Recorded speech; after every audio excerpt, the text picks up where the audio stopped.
Hi, I'd like to give an honest, unbiased review of these BEAKEY blenders. Okay, so as you can see in the package, there were 5. They're there's 5 different colors, which is fun, and they're very soft.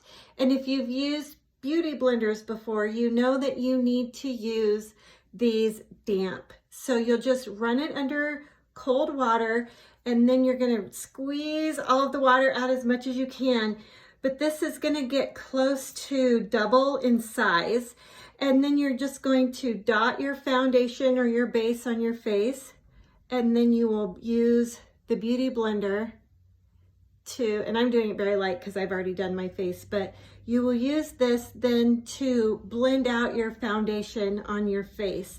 It's such a good way to get even, smooth coverage with the foundation that you use.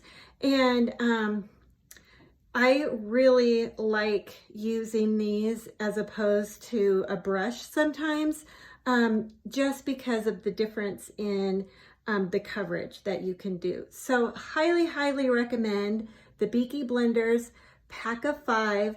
They're fun colors too, so if you need, like, I don't know, they're kind of a fun gift idea, like for an Easter basket or something, or a spring type of gift for the people in your life that like to use beauty blenders. So highly recommend the BEAKEY beauty blenders.